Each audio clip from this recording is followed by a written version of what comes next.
Hey, what's up everyone, and welcome back to another episode of Naked CTF. I'm Jono from OpenLearnSec, and in this playlist, Naked CTF, this is where I'm going to attempt to compromise and own a server from HackTheBox. It's one that I've not solved before, I've never attempted it, I haven't read any of the write-ups or anything like that. So it's all done in one take with no editing. So this video could be 30 minutes or it could be 3 hours.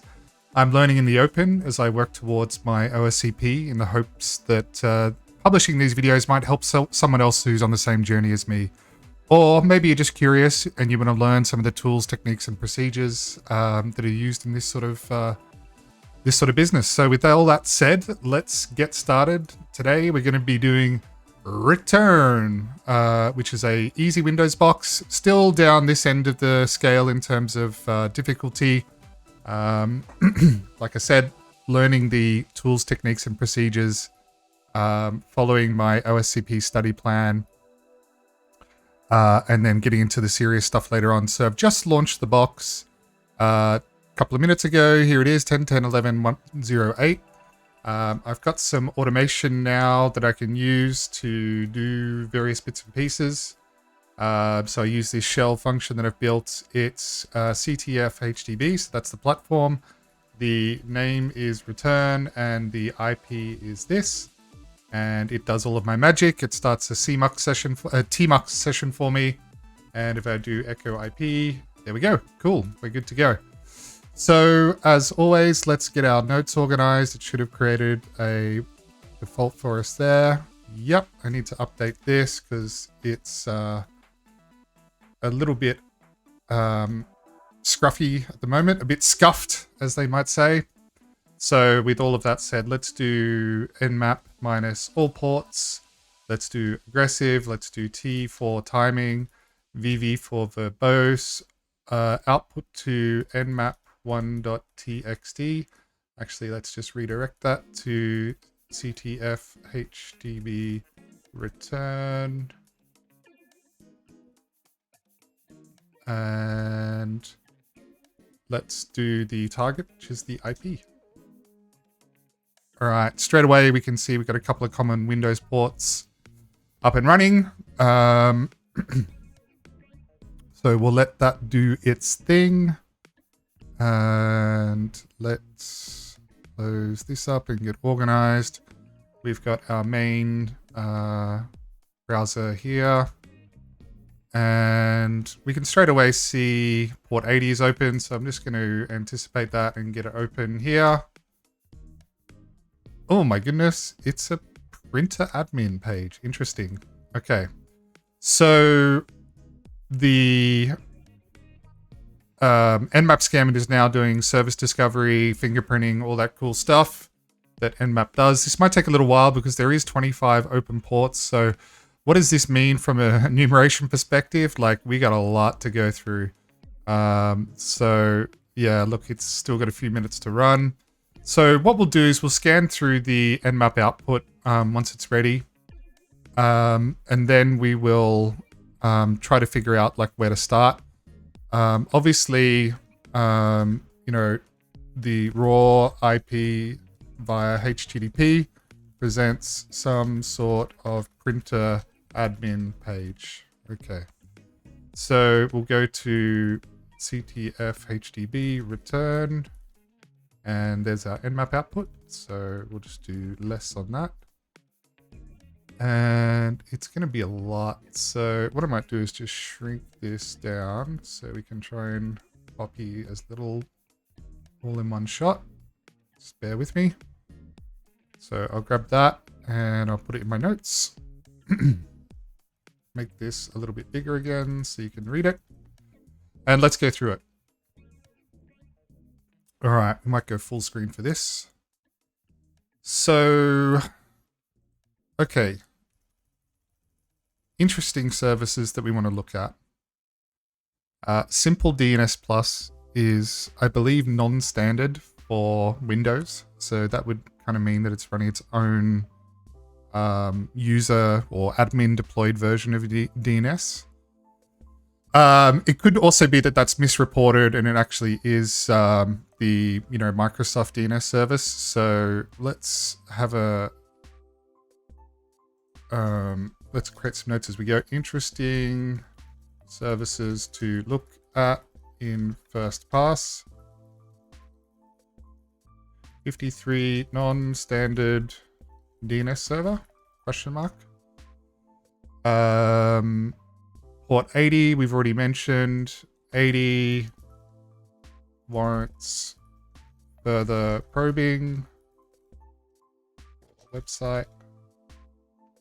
Then that is running on IIS, which is the standard HTTP server. 88, 135, 139. All looks to be fairly vanilla Microsoft. Kerberos, RPC, NetBIOS is obviously interesting to us. The combination of 139 and 445 is something that we want to enumerate further. So 139, 445, further enumeration for SMB, open shares, etc. Okay.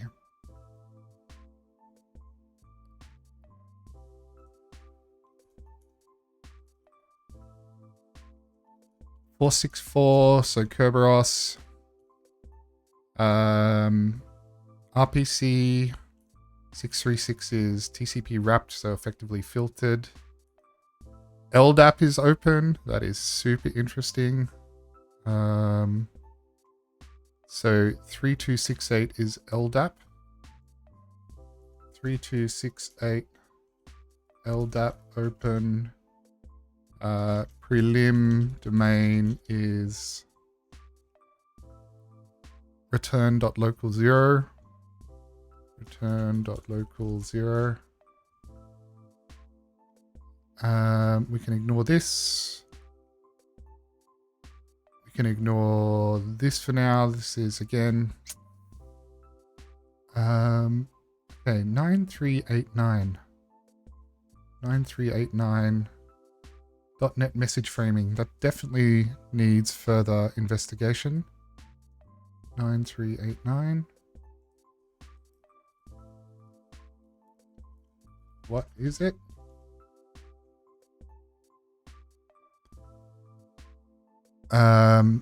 Again, these are kind of these set of standard services that just about every Windows server has listening. All these higher order ports for RPC. This one is potentially a little bit different because it's RPC over HTTP, which I don't remember seeing. I think one of the things we need to establish fairly quickly if it's a domain controller or not. So yeah, let's start with this list, and then we can figure out if there's any obvious avenues for a foothold on the server itself. So SMB2 security mode, message signing enabled and required. So that immediately tells me that SMB2 is somewhat of a modern stack, somewhat of a modern setup, or a hardened config. So yeah, I don't know what we're going to get. Like I doubt there's any SMB type vulnerabilities, but let's have a look. Okay.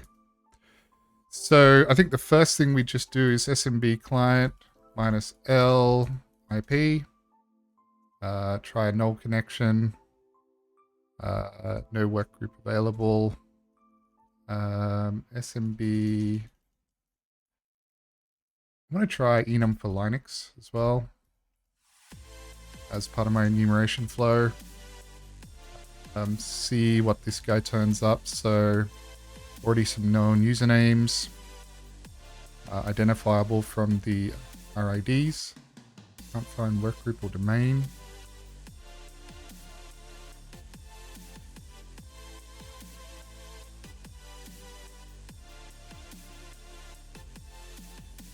Okay, so if we just scroll up, I think I should have fixed my scroll problem that I had in the last video. Nothing really interesting there. We might grab the known username part and stick it in here.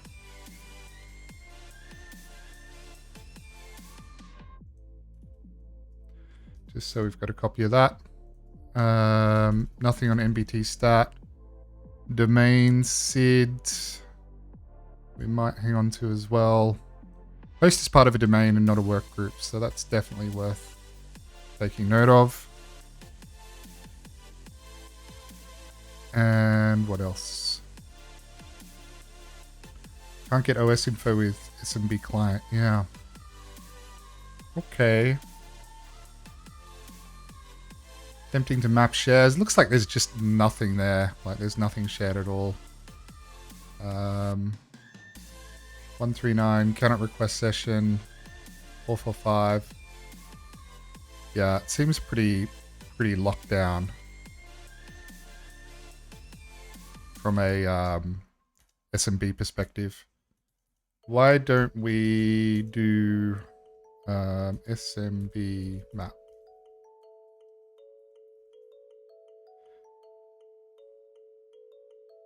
Yeah, it's crashed. I think there's a bug, or I've got a corrupt install or something with SMB nap. It's on my list to go back and fix. So, okay, cool. So nothing really obvious on the SMB side. So let's just make some notes as we go.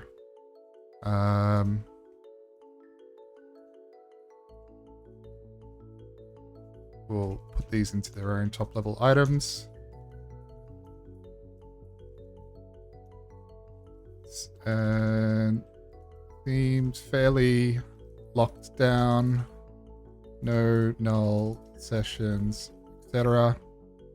SMB2 enforced. Yeah, it's a little bit... there's nothing obvious, so if there's nothing obvious, I kind of want to move on and look at some of the other services, because where I got stuck in the past is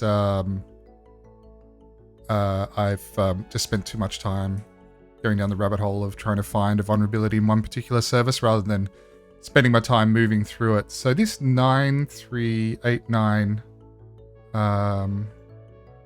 was interesting.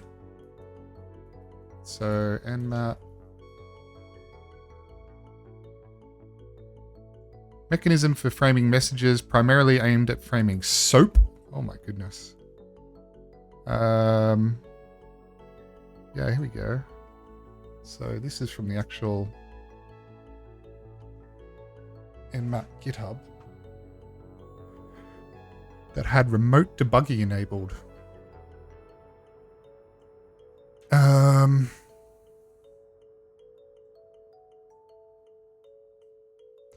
Usually running on a distinct set of ports. So let's have a look at that. Interesting. Yeah, remote debugger could be interesting because that means they've got like Visual Studio running or something on there that we could attach to and maybe mess with. Well, this is in German. Yeah, so 3839 is not there. Okay. No other further commentary, so let's go back to our notes.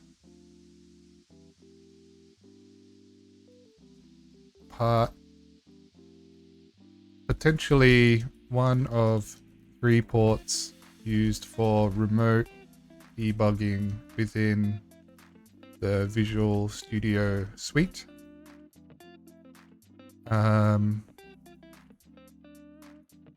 .NET message framing. Okay. So dig. What do we want to do? NS lookup.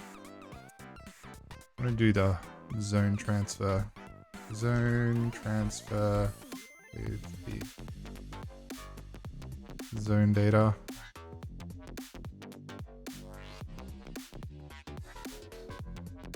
Okay, thank you, Oracle.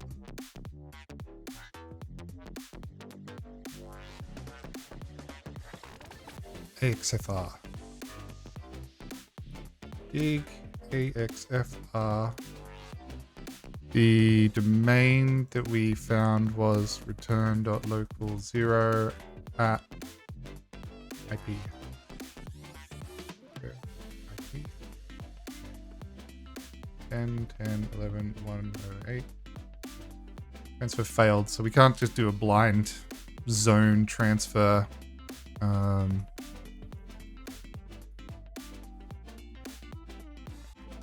Of the entire domain. No. Okay. Right.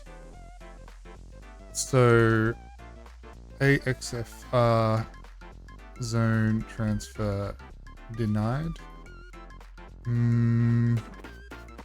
We may need to use this later on. Yeah. Come back to it. The other one was Hacktricks for LDAP. Yeah, that's right. So 3268. Okay, it is standard port in some cases. What's a good tool I can use to... If LDAP is used without SSL, you can sniff credentials in plain text in the network. If SSL is used, you can make it like a man in the middle by offer okay. LDAP domain dump. Yeah. LDAP domain dump. Yeah. So we're going to use the hostname. We don't have any credentials. We do have a DNS server.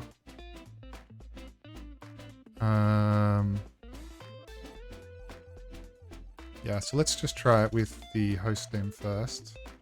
So IP. Oh, look at that. Gave us a bunch of stuff.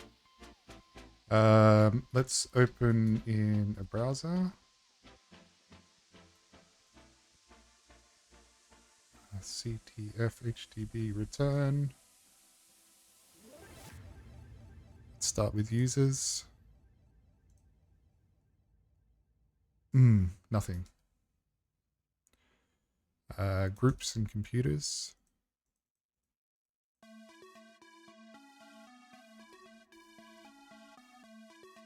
Groups. Computers. Yeah, nothing really.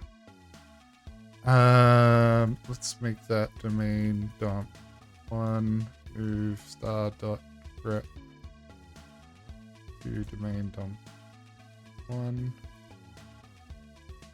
What else? HTML and JSON. HTML,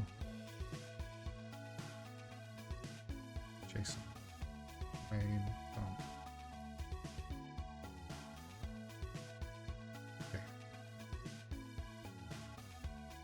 Domain dump 2. Let's try and keep things a little bit organized.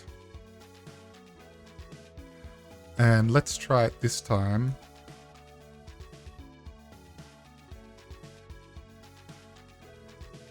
With the DNS server included. Because it might help in just some of the discovery.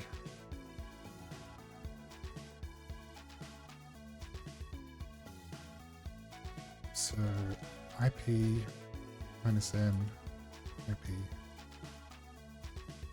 Okay, so it seems to be able to bind okay. Yeah,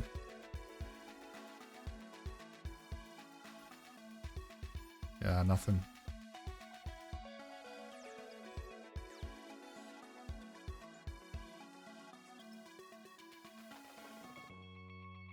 Nothing. So it can bind anonymously, but it's not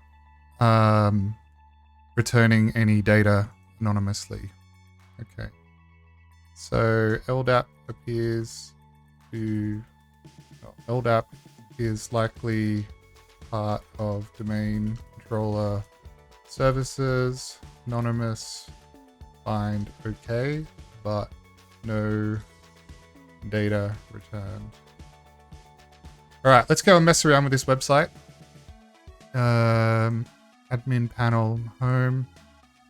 So it's PHP. Let's just do quick requests. Get request response IIS 10 PHP 7.4.13. IIS 10.0 and PHP 7.4.13. Okay, there might be something interesting in that. Settings. Oh, okay. So printer return.local. So, yep, that fits with our understanding of the domain being return.local. 389.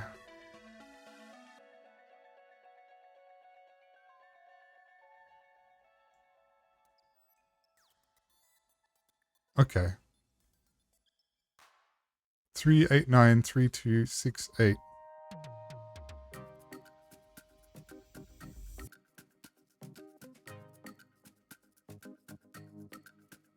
So let's just make sure we're not losing track here, but I think this would have defaulted this LDAP domain dump would have defaulted to 389, I believe. Okay. So printer admin page, no auth, it seems, for printer.return.local.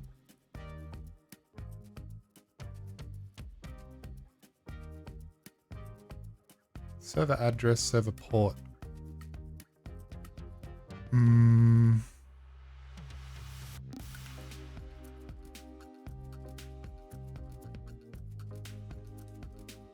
So let's get into here. Possible domain service account. SBC printer.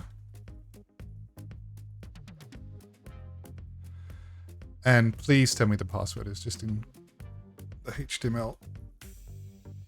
No. So it never sends the clear text password. It's just populating the text box. 1, 2, 3, 4, 5, 6, 7. Yeah. So nothing there.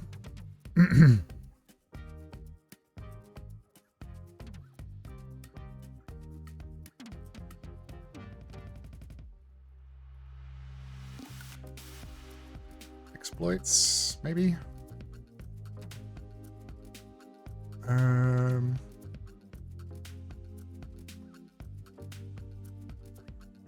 So now we've got a username, but we don't have a password.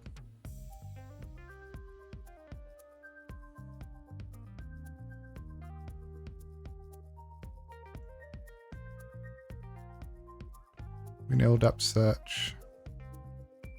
DCIP, yeah. Again, assuming your check null credentials or if your credentials are valid.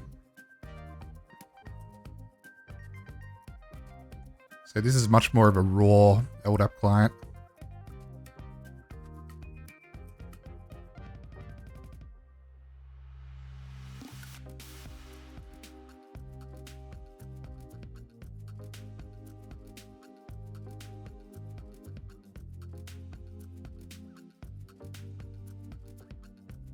Yeah, okay. So let's continue to fiddle with this. Facts. Settings. Facts and troubleshooting. seem to be dead links. So unfortunately we won't be sending any faxes today. So a quick scan through the HTML.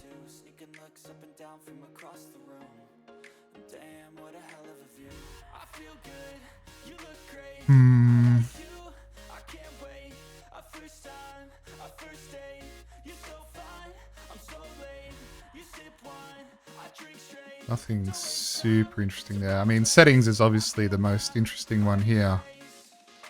So if I change it to 3981,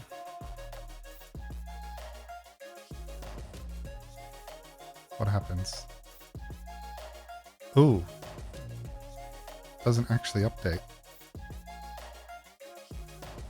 Let's intercept this.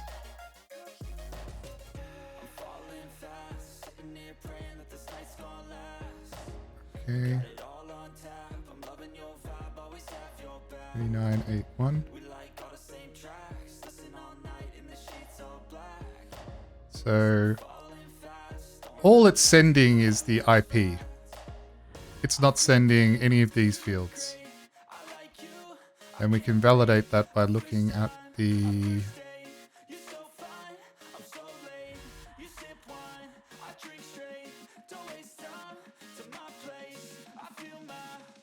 oh, we're intercepting everything. Forward. Forward. So if we look at the form, input type name is IP. So yeah, so port doesn't have a name, username doesn't have a name, password doesn't have a name. So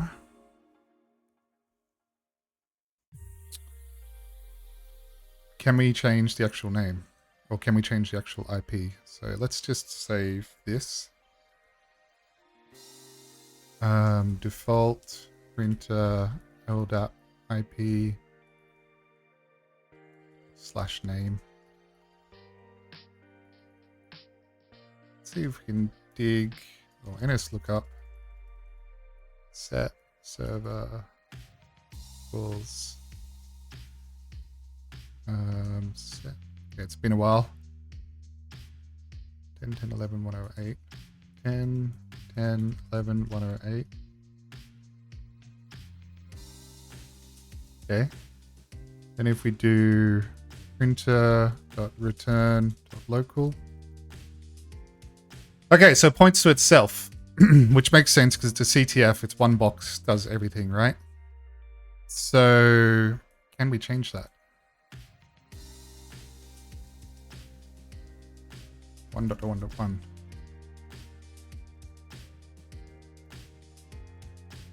Forward.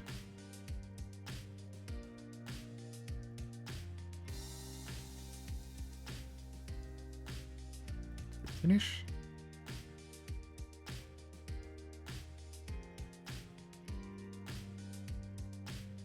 Huh.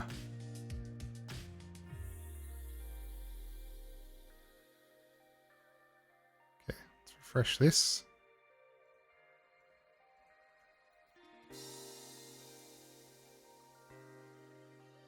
Ten dot 10.10.10.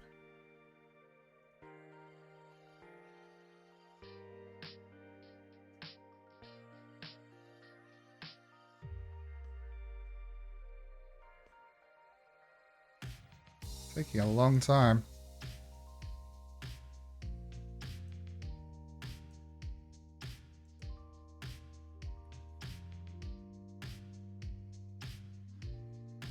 Maybe it's validating that this is a valid LDAP server.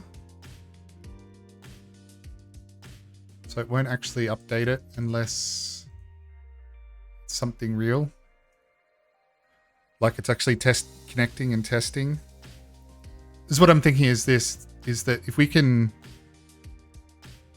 I mean, the fact that none of these other ports are submitted in the form itself, like it's only this, it's kind of a hint to me that we should be trying to poison this. And then maybe it'll do an LDAP query using these credentials, and we'll get to see what they are. So,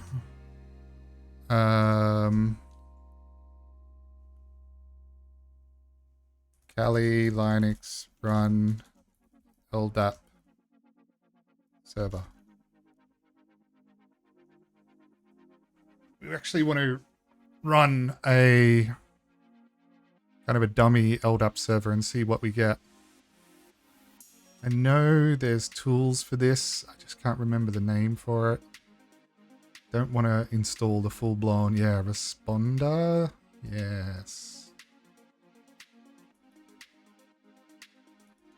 I don't want to run the full-blown LDAP server, because I actually want it to just dump out what it gets hit with. Sudo responder help. Okay.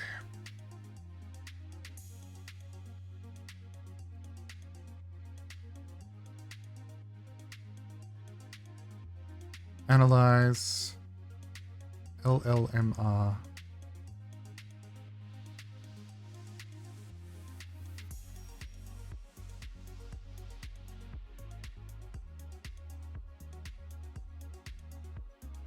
Like, we probably don't even need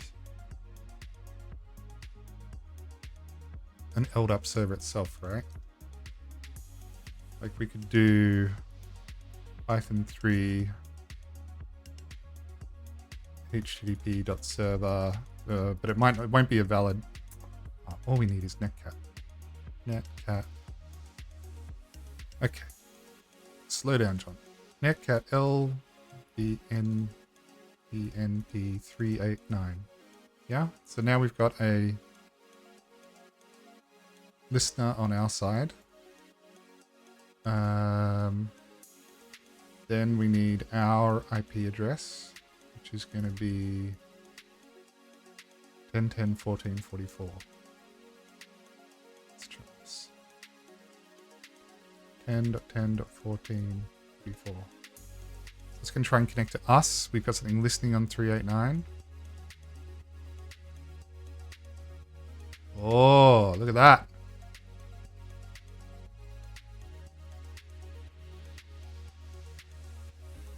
I think we got credentials.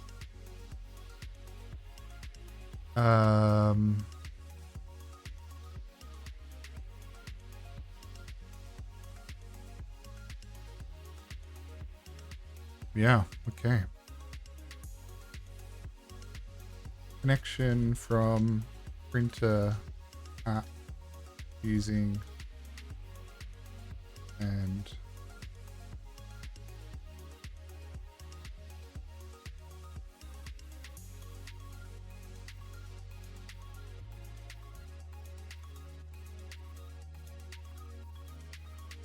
okay, interesting.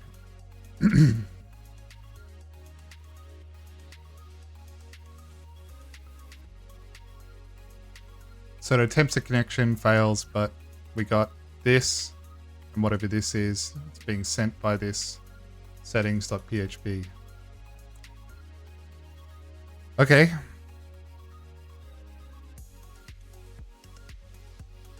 So DNS server returns valid AD domain hookups. Exfil service printer account from settings.php via poisoned request. So let's do some enumeration now that we've got now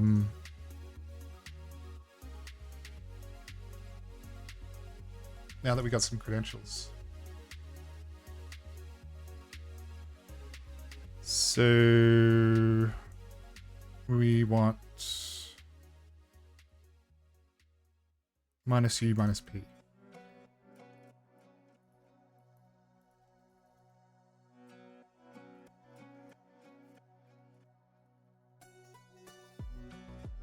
Okay, makes sense, right? We got some credentials. We should rerun our enumeration for SMB, everything else. IP -u return SVC printer -p. It's going to be this guy.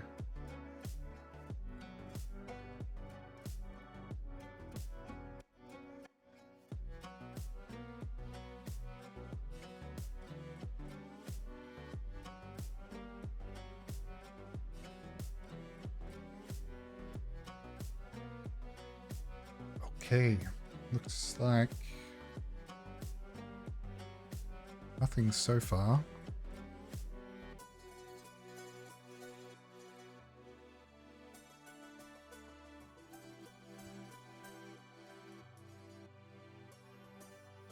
Let's go back.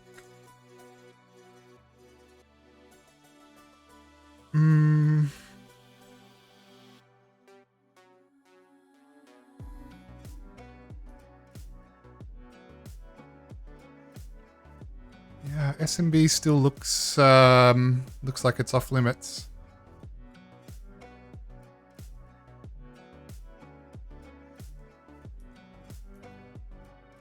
Okay.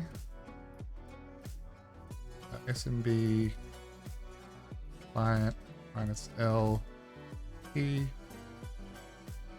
-u return SVC printer.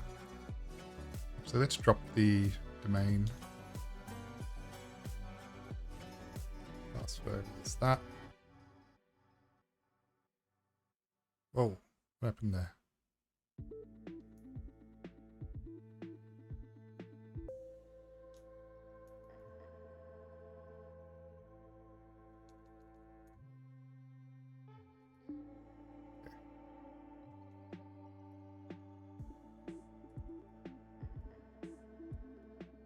Sing.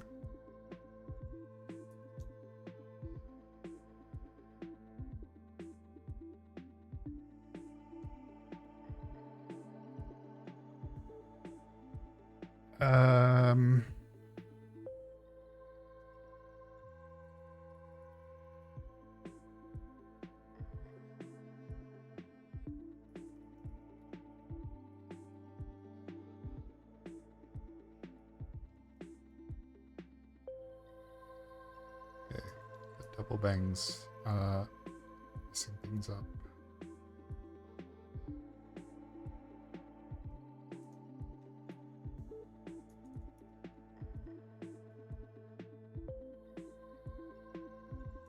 Okay, I'm gonna do it in the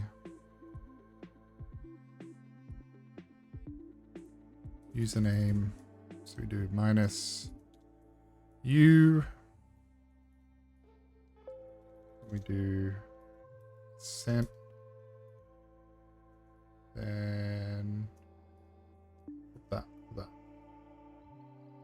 Cool. Okay. So at least we can connect. At least we could list the shares now.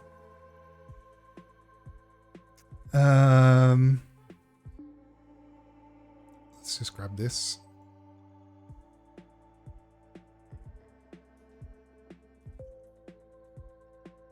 Add it to our post credentials enum. Okay. So we want to do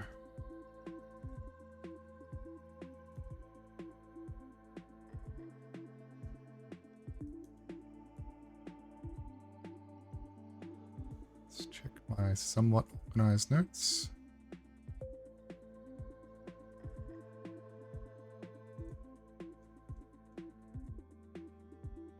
LDAP enum.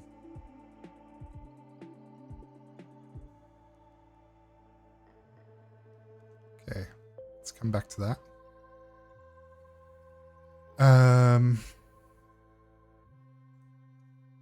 Yeah, so let's just do this $C. All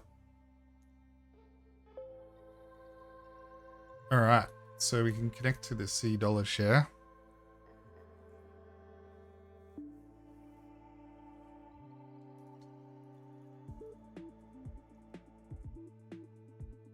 So there's the directory for the service account, which is probably not a service account. It's maybe something else.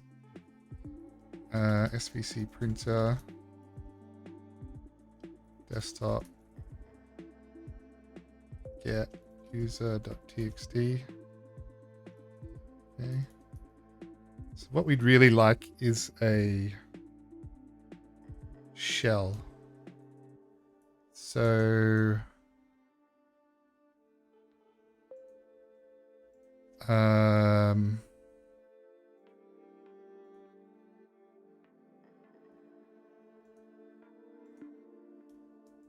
getting a little bit all over the place here. So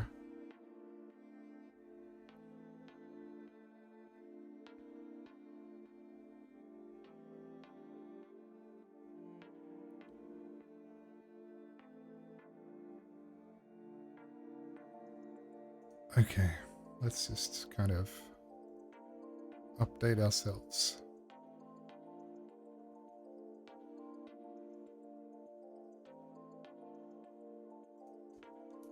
And now connect to $share using SVC printer user. Got user flag. I'm assuming this is off limits. Yeah. So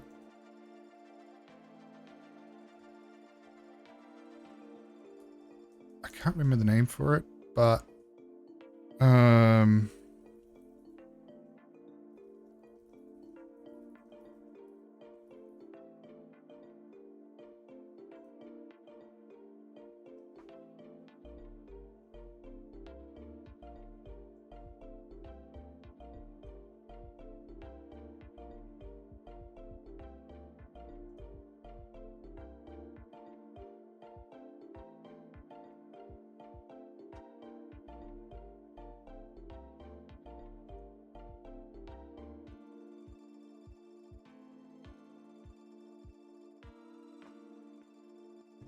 yeah.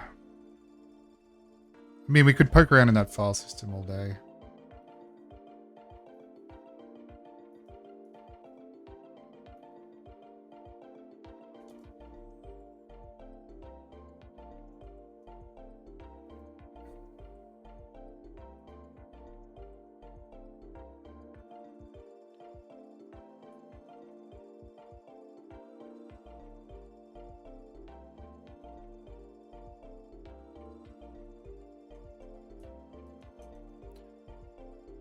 Thinking,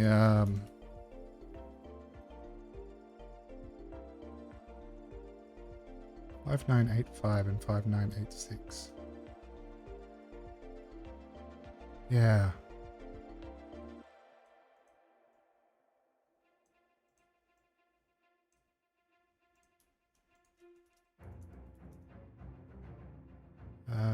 What's it called?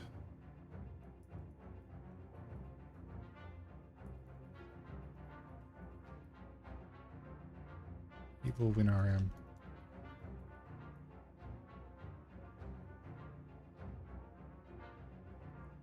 So if WinRM remote management is enabled, let's just get that into our list.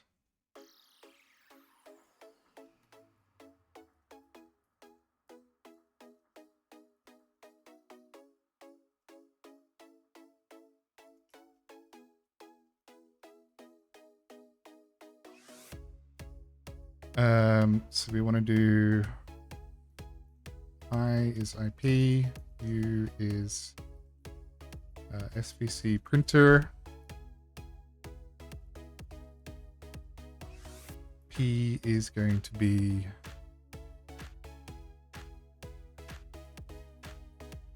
this guy.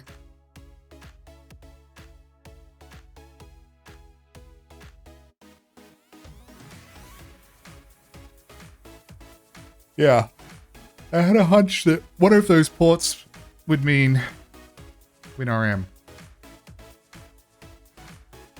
So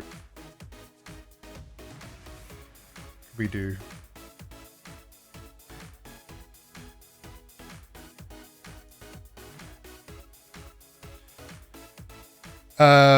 So this is normally where we'd say, okay, we got a foothold. Let's just take a little bit of time out. Foothold checkpoint. Obtain threads via insecure printer app on port 80.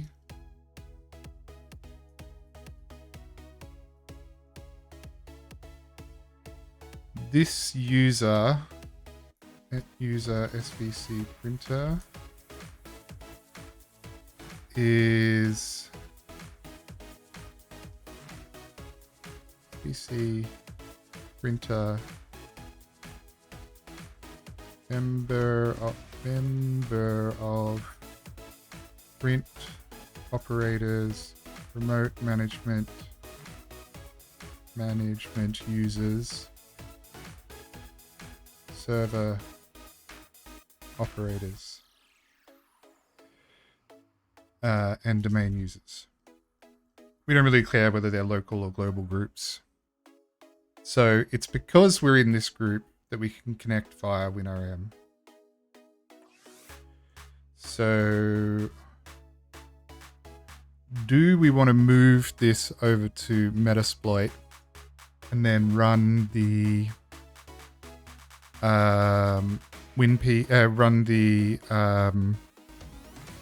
exploit suggestion tool?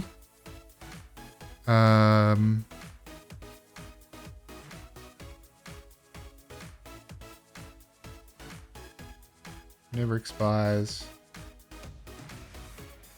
User may change password. Okay. Or do we? So the options are shell access via WinRM service. Do we upload P's and look for P, or attempt via Metasploit?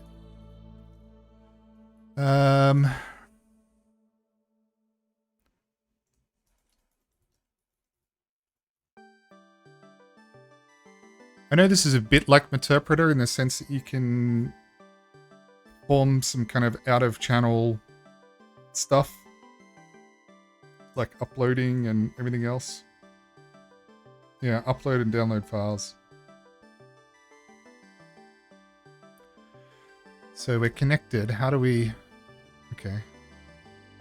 It's just upload, is it? Load. Oh, okay. So, hang on. Let's do this.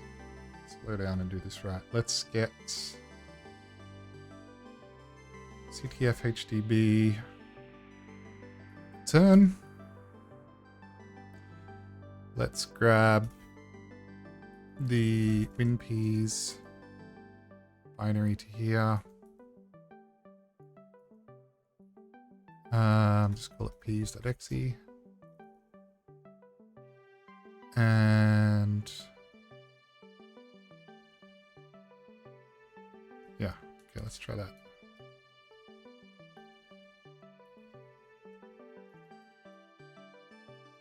CD SVC printer. Stop. Upload CTF HDB return peas.exe.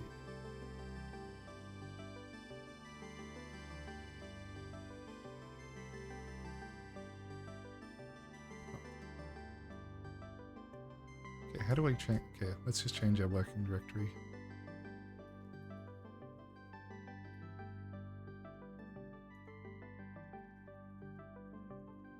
Upload peas.exe.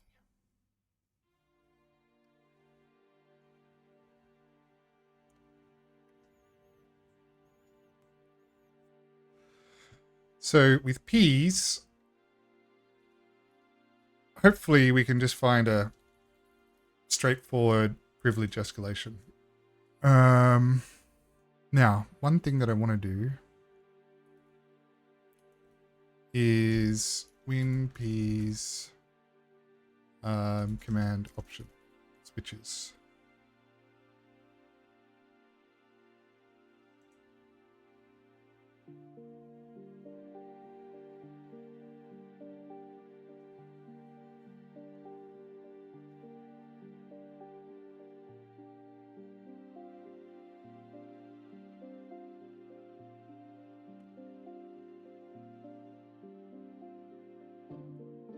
Log. Okay, that's what I've been looking for. Ps.exe log. Oh, okay. I'm in PowerShell, so I gotta do.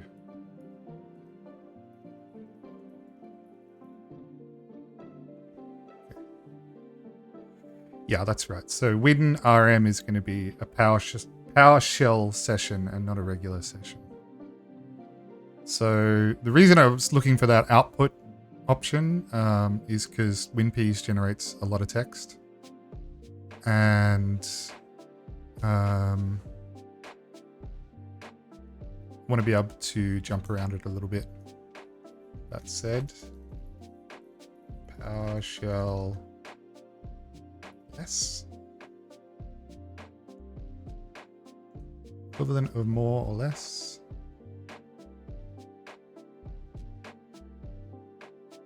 Type.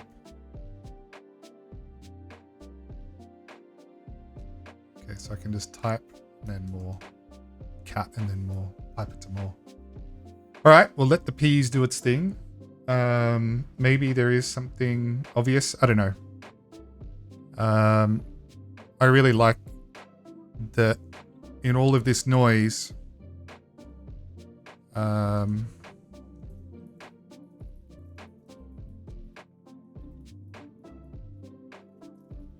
so one thing that we do want to look at is what can we do as server operator? Use membership. Server operators group membership.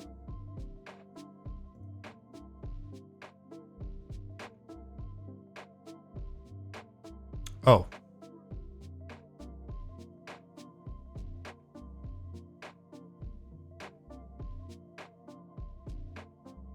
Maybe we don't even need a privilege a P target because we can do something as server operator. I would think so. Access to files on the DC is restricted unless the user is part of the server operator group.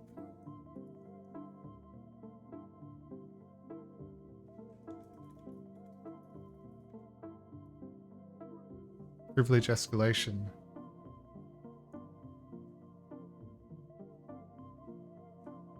Execution of arbitrary commands and privilege escalation. Okay.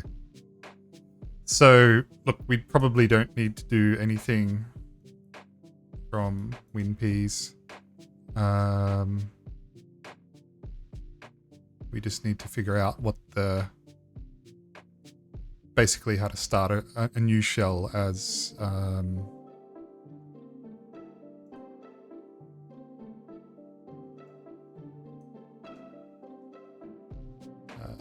okay, server operators group privesc.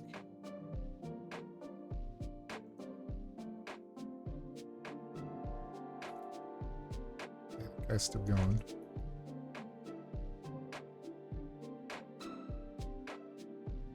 Okay, so we're a member of server operators. We log in. Yep, did that, and we saw that. Good.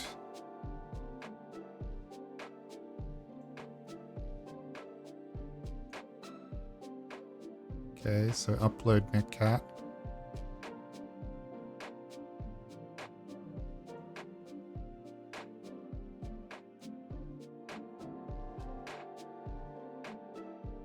So then we're opening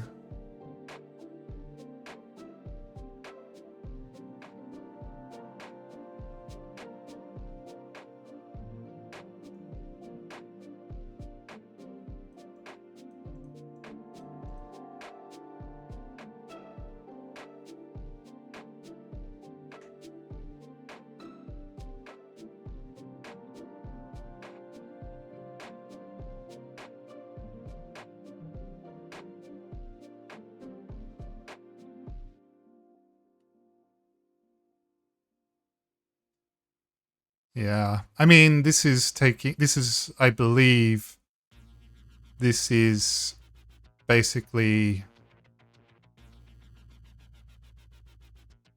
finding a service that runs a system, stopping that service, and then restarting it with, something like netcat that will probably use the easier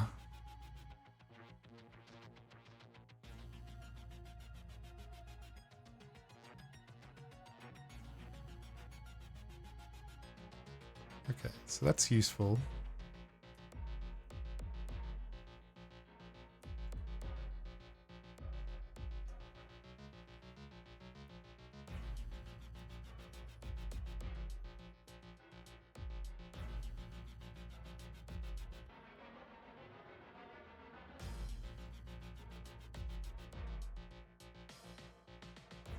Oh, I mean, we could just reset the administrator password, I guess.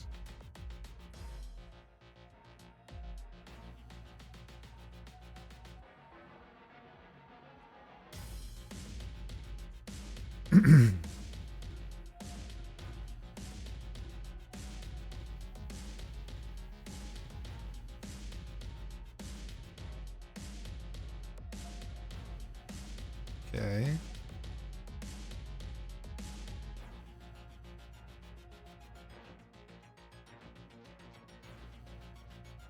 Can we just add ourselves to the administrators group?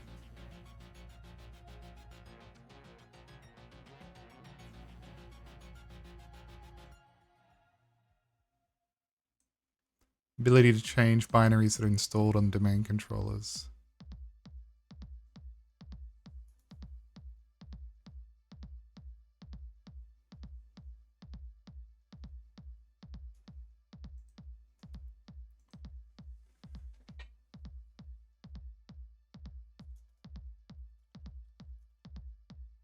Members are allowed to log into DCs locally, modify services, access SMB shares. Yeah. Okay. So I think we're going to go with that.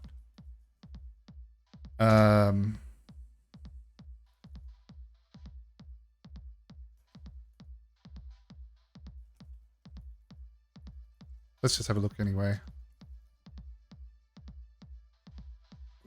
Oh, yeah. Okay, that didn't work.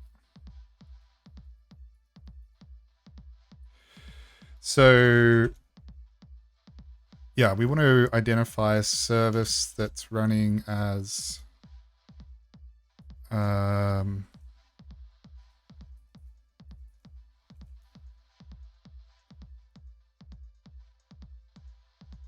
system. Now,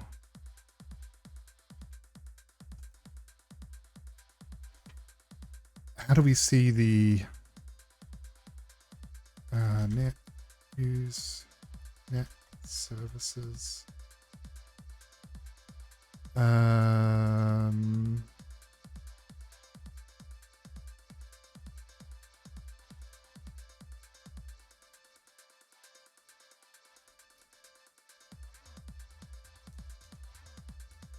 PowerShell list services and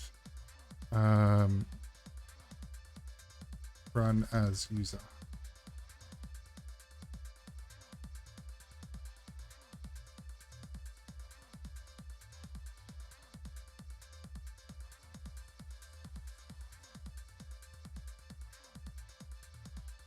Get service. Get service, get member.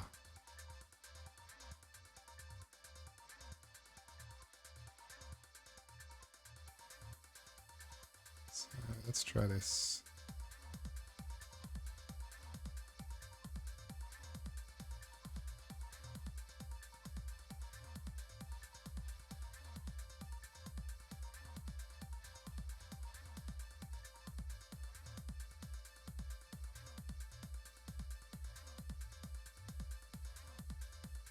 Yeah, that's what we want to see is what it starts as.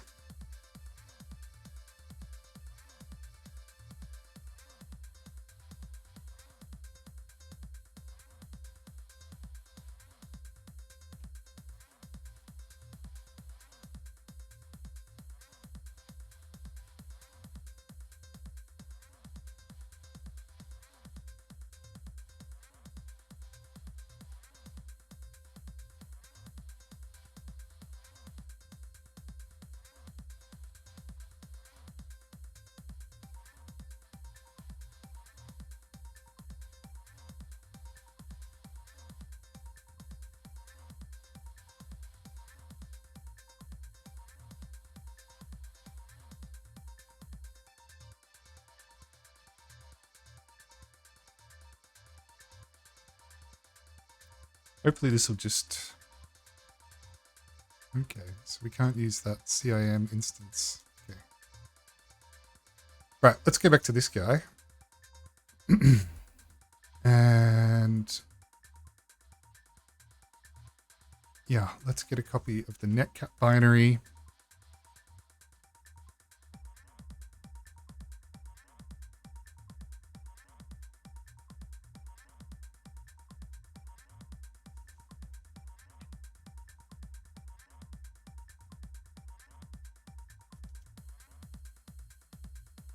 Service control, that's right. It's all coming back to me now.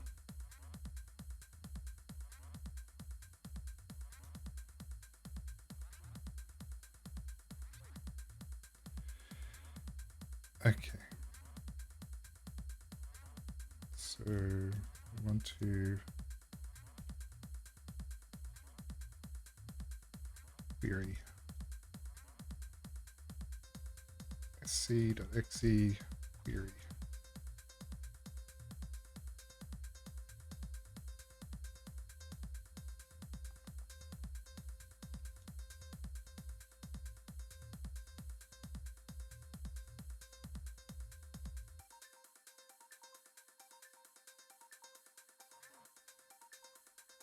Sod it. Let's do it. I need to research this stuff later. Netcat Windows binary.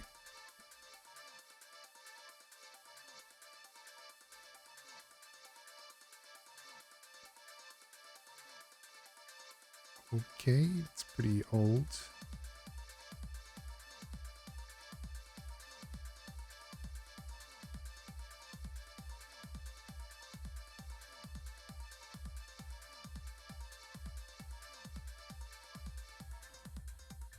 So let's do this. We will move the download. Let's get into our working directory.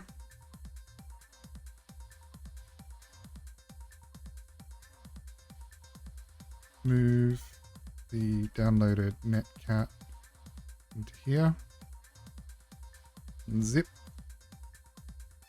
netcat NC64. So then we will upload nc64.exe. Return. Upload netcat-1.11 nc64.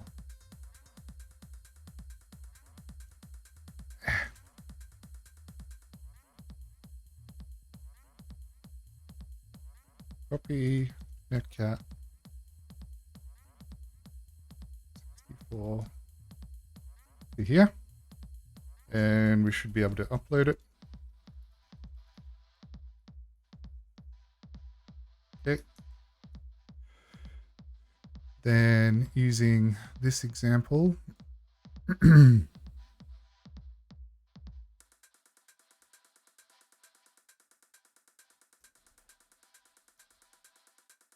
yes, we're going to reconfigure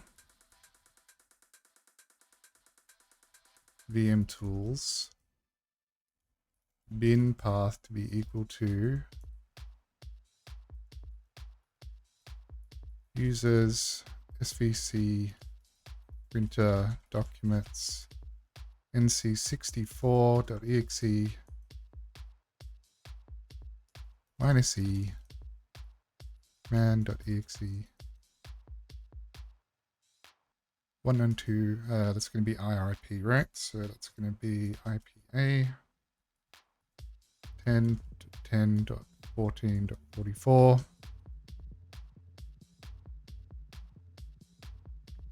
And then the port number. Success. Okay. Then we start the listener on here.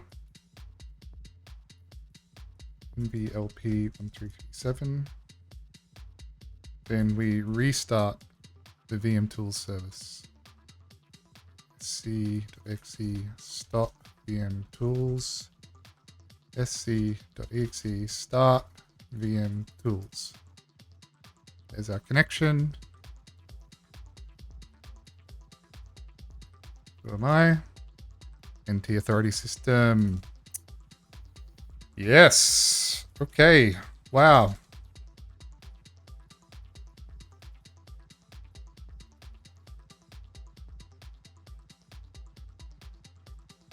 Let's grab the root flag.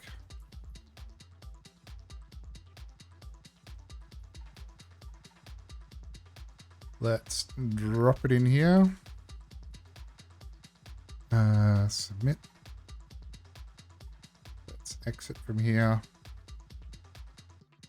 Let's grab the... Oh man, we didn't get the...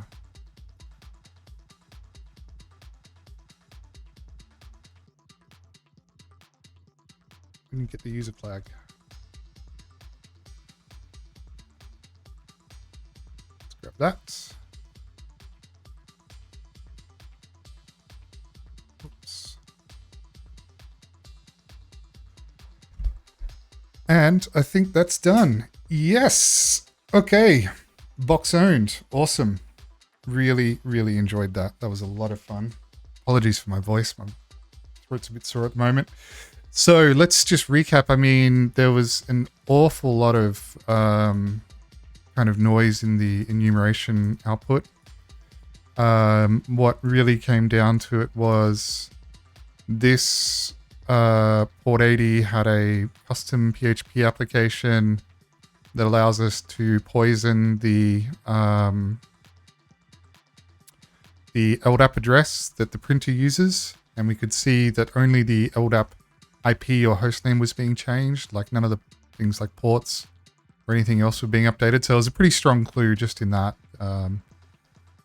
And after that, we were able to just set up a netcat listener. The web app attempted to connect using SVC printer and the password. With a bit of messing around, we found that the host itself had Windows Remote Management enabled, which is probably where that whole .NET framing thing came in. I don't know. Maybe I need to research a little bit more. But definitely the enumeration here, 5985, showed us that we're able to log on as a normal user. We also had access to the $C share. That could have been another vector for us. Drop something into sysvol or something, I don't know. And from there, once we logged on, we saw that the service account SVC printer was actually a member of server operators. With a bit of Googling, it's kind of like one step down from local administrator. That let us replace the binary image path. So not the actual binary itself, but it let us reconfigure the service to point to a binary of our choice, stop that service, and then start that service. And when that binary was executed, it ran with the inherited privileges of that server, which was NT Authority System, which we got via a simple netcat remote shell. Awesome. Really, really enjoyed that. That was a lot of fun. It was, you know, something a little bit different for me, definitely.